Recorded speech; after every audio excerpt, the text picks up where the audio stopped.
Wonderful. Hi, everyone. Really, really lovely to see your faces here today. And I'm thrilled. As Abby said, I'm Rachel Moss, Head of Marketing Strategy and Media at Camelot.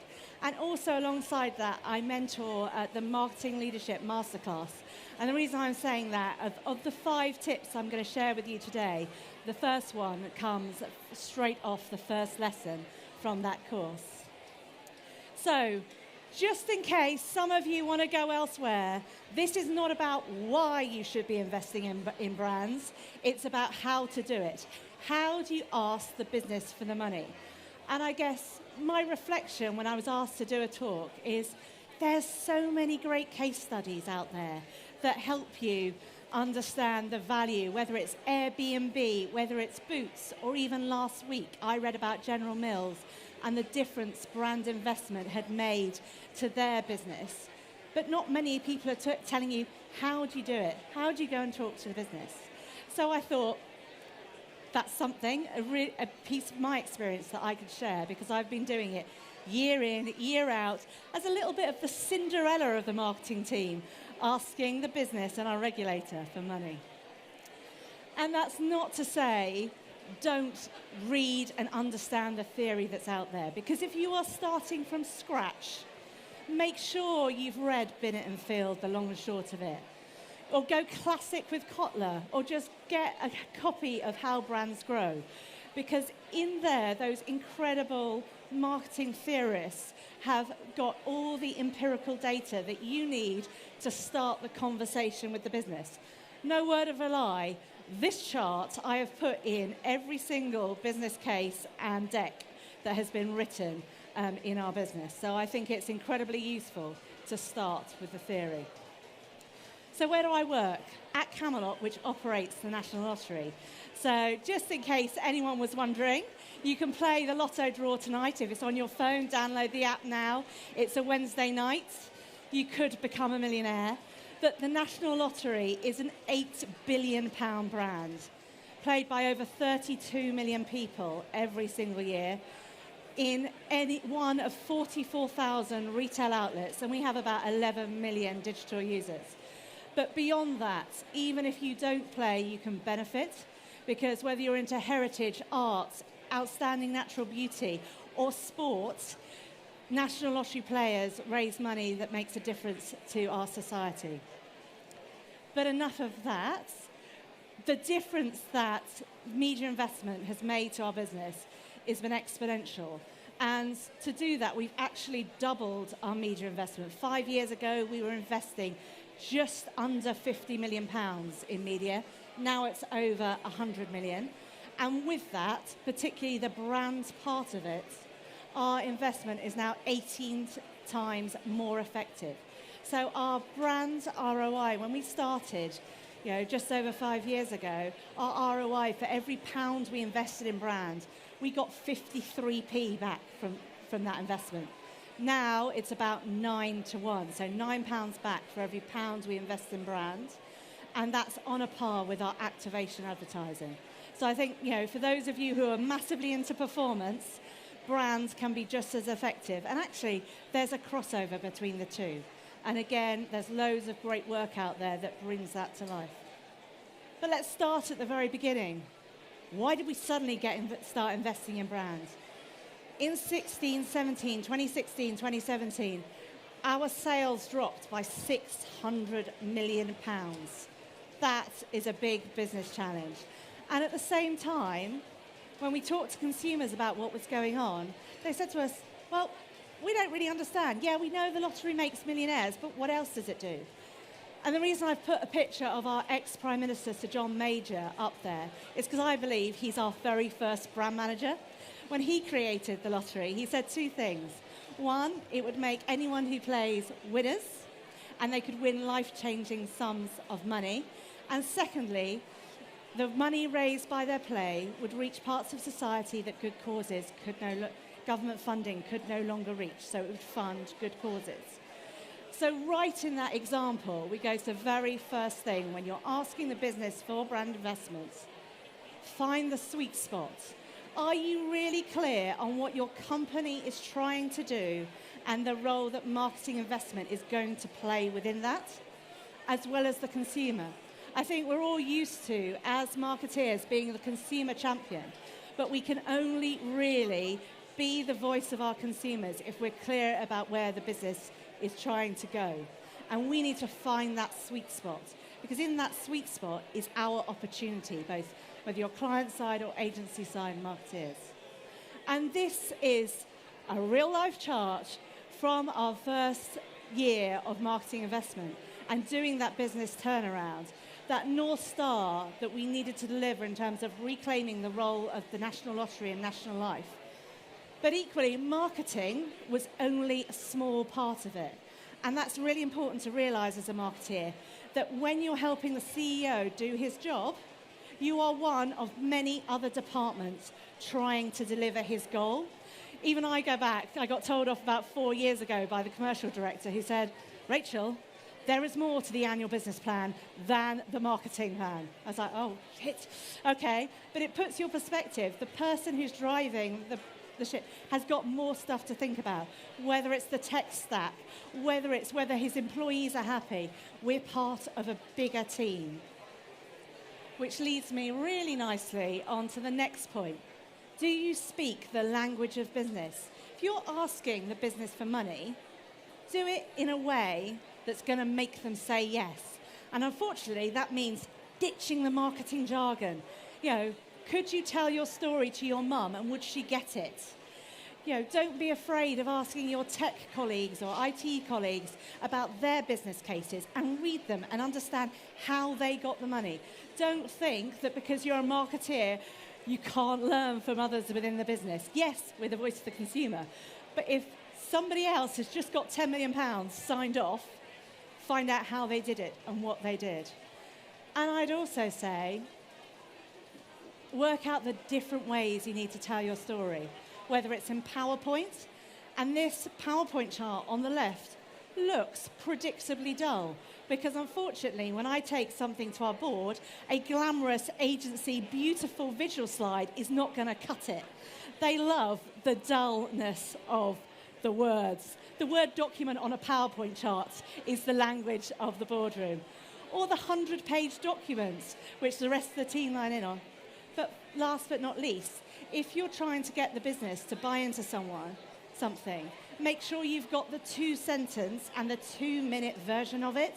Because, when you're in the coffee queue and you bump into that stakeholder, if you can tell your story in 2 sentences, think about it. We build brands. We know that a consumer needs to hear our messages 3 to 5 times.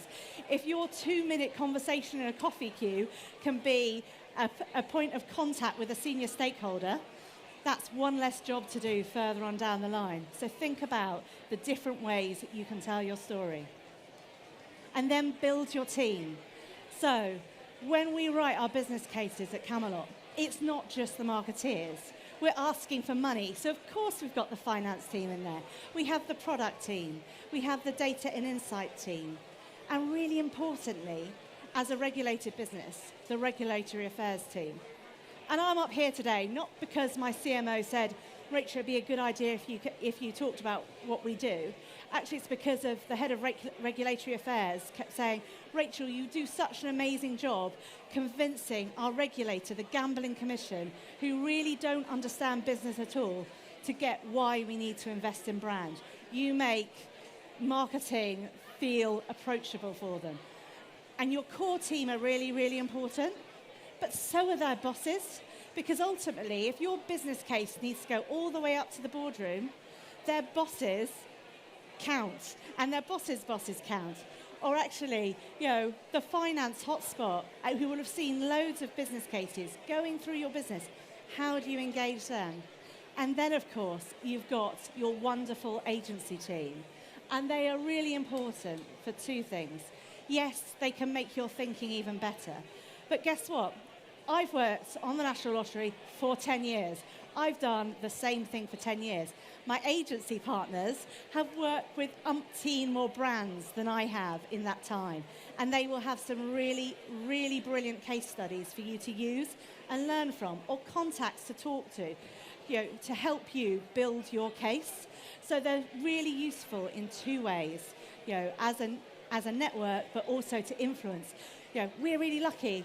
Les Burnett works at Adam and Eve. We can wheel him in, but equally your agency will have a rock star that could be really, really useful to influence your senior team.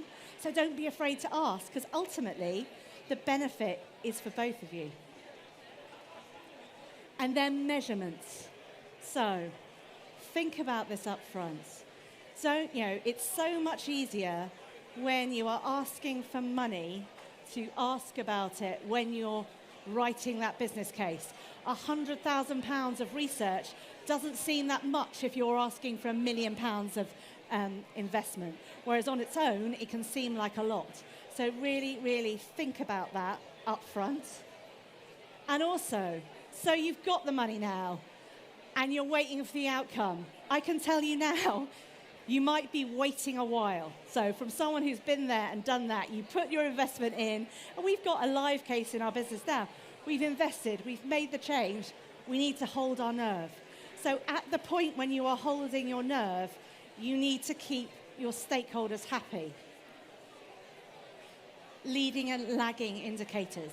These are so important. I think back to my FMCG days when you're doing a new launch and you think about how much distribution you need to get. And actually knowing that you've got the distribution means that you will get the sales. So exactly that, what's your form of getting the products guaranteed to be on shelf? And I think they really help engagement, whether that's strategic alignment. You've got a really compelling story. You can constantly reconnect the business in why what the money you've asked for is going to help deliver their ultimate vision. You've got creative measures. I don't know if anyone was at Orlando Wood's talk about an hour ago, but he has got so many brilliant facts and figures in there, and all the kind of big tracking groups will be able to help you understand the role of good creative, in guaranteeing a more successful outcome. So think about that. And then some people are going to disagree on that. Brand investment is for the long term. But guess what? Businesses need returns in the short term. So don't be afraid to reference a short-term ROI. We did a mega sponsorship deal with ITV a couple of years ago. And in my business case to the board and to the regulator, I referenced the short-term ROI that I thought we would gain. That wasn't the objective of the sponsorship, but I knew that getting a return on that investment would be really helpful for the sign-off. And guess what? We got the money signed off, we delivered the sponsorship, it drove the brand metrics we needed to. But I had to talk a different language to get it through the business. And then the really sad part of this story is you can do all of that, and sometimes, only sometimes, those lagging indicators may follow. As someone who's been there and done that, you might have to wait. So, what do you do? What's it like? We've had many more scenarios from this, and this is where holding your nerve becomes really important. We delivered really good creative, but our media investment was inconsistent. So we were advertising, but not doing it often enough. And then we were like, oh, we've got the money. So again, we had good creative, but we were flighting it at too low a frequency level. So again, we had the money, we had great creative, but we weren't investing the media money well enough. Real shocker. We set some metrics, but our targets were wrong. The National Lottery is a massive brand, and we were hoping that some of our targets would shift by 5 percentage points or more. It was too ambitious, and we had to reset. And then also, we started off with one marketing comms model, and we had to evolve it. So you're going to be constantly learning and potentially resetting as you go along. So this is why it's really, really important to bring the business on your journey. Celebrate the successes. Shout to everyone who helped you out on the journey when stuff goes right. But equally, be vulnerable. If you think that something isn't working, tell someone. Somebody else will know someone else who's been through that and can help you work your way through. And don't be afraid to course correct and tell the business you're course correcting. When we got our brand metrics wrong, I wrote a whole board paper, almost apologising for the decisions we made, but to explain the difference we needed to make, and actually got buy-in that it was okay to change. So it is possible. And if you're open and explain why and stay on course to that North Star, it will be okay. Where are we now? We are delivering, as a marketing team, some absolutely fabulous work. This is a small snapshot of some of the stuff we've delivered in the last year. This Jubilee ad over here is phenomenal in terms of the role that creative effectiveness played in driving its econometric ROI. Probably one of our most effective short-term activation ads to date. On the far side, you have got our Christmas campaign, which won Best Brand Campaign at the Marketing Society Awards last year. So the difference that marketing investment has made to our business is ultimately helping us maximise returns to good causes, which is what we as a marketing team are there to do. And also in the stories we're telling and the way we're telling them is helping the brand regain its role in national life, which is what we all set out to do 5 years ago. We're also building business value. Now, this is a snapshot of some econometrics we did in COVID. And the really important part, yes, like lots of businesses, our sales declined in that first lockdown. But what you can see here is when we stopped our consumer promotions, when consumer confidence was really low, when people stopped playing and some shops stopped selling lottery tickets for a short period of time, the thing that kept the lottery delivering its sales targets and raising money for good causes was media investments. That is so important and has helped the business recognise marketing's role in the bigger business picture. And also it's regained our brand health. All of our brand health metrics are now at some of the highest levels they've ever been since before tracking started. So again, everything is working together to make a massive difference to our business. So finally, taking a pause. These are the 5 things that I think would really help. Find your value zone. Speak business, not marketing. Build your team. Teams are so important, whatever you're doing, but even more so when you're trying to build a business case. Think measurement first. And last but not least, keep your investors updated. And that's all I have to share with you today. Hopefully, there's some good tips. Incredible. And tips. Isn't she incredible? Woo! Sharing so openly, so honestly about the journey that you have been on to get to where you are now. Thank you, Rachel. And if you want to hear more from Rachel, you'll find her on season 6 of the Whole Marketer podcast. Thank you.